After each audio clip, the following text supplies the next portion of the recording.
All right, hello everyone. Welcome back. So, today I'm going to be talking about why I decided to switch from the bikini division over to the fit model division, a little bit of my competitive history as a bodybuilder, and some of the things that I'm noticing currently are a bit different between bikini and fit model, as a lot of the information we're getting is still coming out. So, I thought it would just be good, give a brief rundown, go through, show some photos of me when I first started competing and when I last competed, what the bikini division was when I first found bodybuilding, and then just going from there and talking about the differences.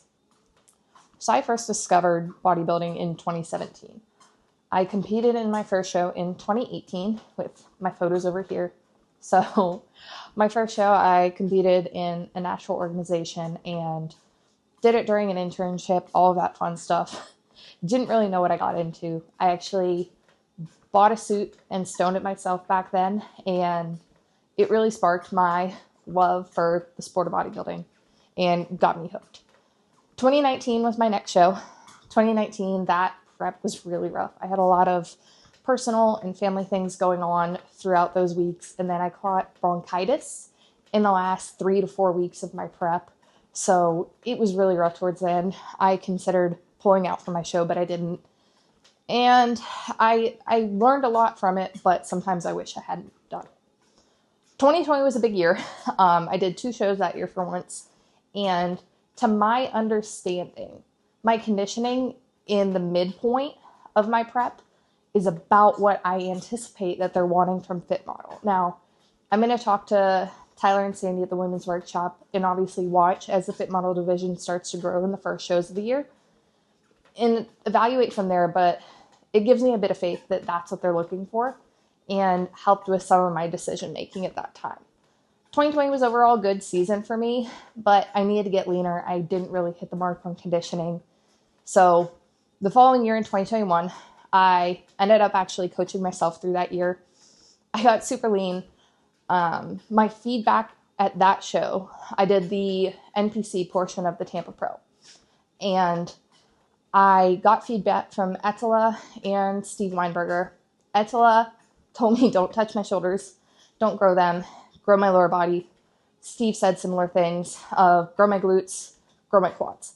So at that time, I was capped out on my upper body from what I heard.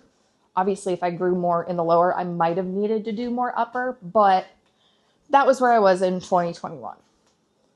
Now, after that feedback, I went into an off season, and during that time, my life changed a lot. So I ended up changing jobs. My career took a bit of a shift. I moved states. I really committed to growing, and I did put on some good muscle in that time. But I lost some of that fire and that drive because as I watched and I saw the women at the Tampa Pro, I just had a bit of a pull in me of I wasn't sure if at this time I really wanted to go that route, because I think the big thing is 2 things can be true. You can love the look of bikini. I love to watch it. It's my favorite division to follow, but I can also not like that look for me. And I was stuck in that point where I loved the division. I wanted to do well, but I had never set the goal of, I want to go pro. I wasn't ever, hashtagging road to pro. I just wanted to do well. And at that time, with my career demands and my life demands, I couldn't continue to commit what I had committed for the past 4 or 5 years and maintain with what I was doing for work and at home. So at that time, I switched to my involvement in bodybuilding being through coaching. And I still love coaching. I give a lot to my girls. I have a lot more satisfaction seeing my girls do well than I ever did with myself doing well at shows. So it paid off. So with being a coach, I could still have involvement and contribute to giving other women the love I had for bodybuilding and help shape them as athletes and really bring them up and help them not learn some of the lessons I learned the hard way.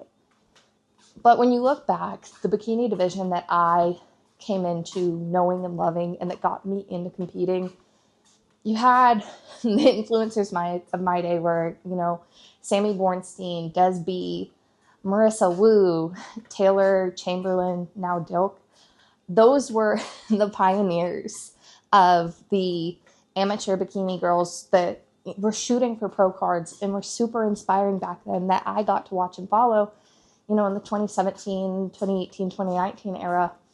And then seeing Angelica Teixeira win the Olympia in that look.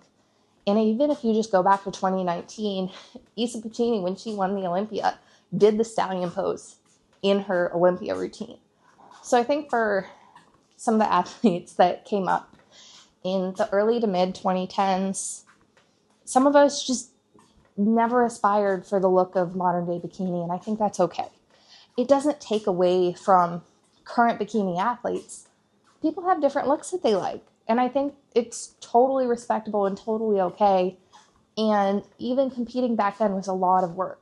If you look at these, influencers and athletes back then, they had to grind still to achieve. So when the fit model division was announced and it was pretty much a reset of the bikini division, it was exciting. And for the first time in 3.5 to 4 years, I felt that fire and that desire to compete again. So that's why for me, I'm going from bikini into fit model, including after a 3-year retirement from stage. So I'm super pumped about it. And I think it really provides an opportunity for a lot of athletes that maybe felt that the bikini division didn't have a place for them anymore. So going into some of the obvious differences and things through fit model versus bikini, obviously this will change and evolve as we get into the season and we see more women get on stage in the fit model division. But first things first, it's different, is the posing. If you've never done the stallion pose before, start after it, because it's very difficult and it's a lot different mobility in your body than you need for the standard bikini front pose. It's very hard to get it for your physique, depending on what you're trying to show or not show. Your leg position is going to change a lot. It's a bit difficult. And the other thing that's different is there's no transition poses in fit model. So in bikini, we're all used to the standard: hit your front pose, hit that model pose or the S pose, hit a booty pop, hit a back pose, same thing turning back around. They don't want you to hit actual poses between your front and your back pose. They do not want a distinct pause. That being said, it makes the posing a lot more difficult. You really need to be fluid in your movements and be confident in it, because doing that movement throughout from the front to the back without stopping makes it a lot more difficult, because those transitions in the bikini routine help you to get your body set up so that you can smoothly get into your back pose and that you're centered. So that's probably the biggest thing so far that's different between a bikini competitor and a fit model competitor so far. As it goes for the conditioning and the muscularity, we obviously know both are lesser. So muscularity just takes time, takes training, takes years. The conditioning for fit model, it's going to be something that you see in your bikini prep, but you're going to stop there instead of continue to push. So for most competitors, this is what we're guessing going to be what the 4 to 6 week out mark looks like in a bikini prep. So at this time, for a lot of us, this is where you really like how you look, but you've not had to go through that last wall and really push to get that conditioning in.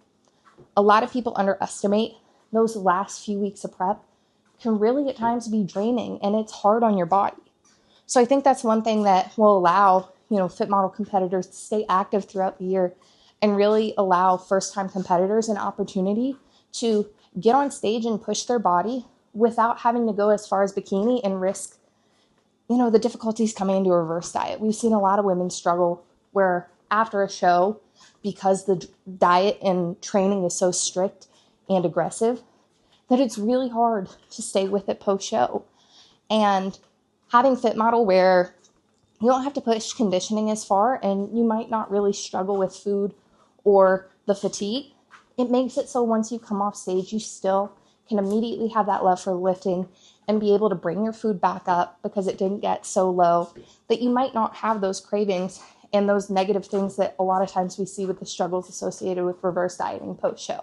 And what goes hand in hand with that is not having to push that conditioning so far still allows you to have more energy, because getting to that lean can be really taxing on the brain and the body. So where a lot of people just get into competing and they still work full time, they're still mothers, they're still wives, they're still students, it can be really draining and really negatively impactful to their work and their personal endeavors when you have to push that hard, because your brain gets a bit slow, and prep brain, as we all hear about, is real.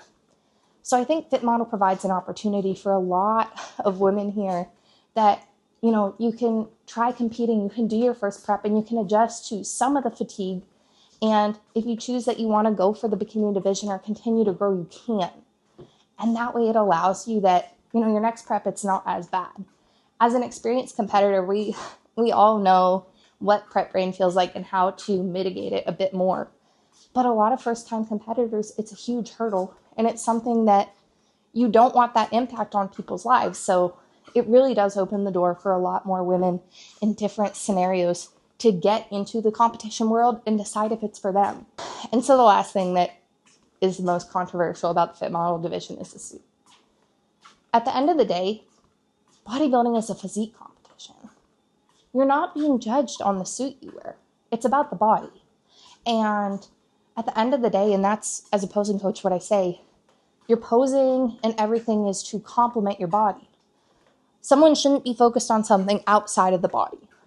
Think, to bring it back to posing, if your arms are all up here and all over the place, people are looking at your arms rather than the muscularity, the leanness, the conditioning, the shape of your body. It's one of those things where it may change over time, but at the end of the day, it's not the biggest deal.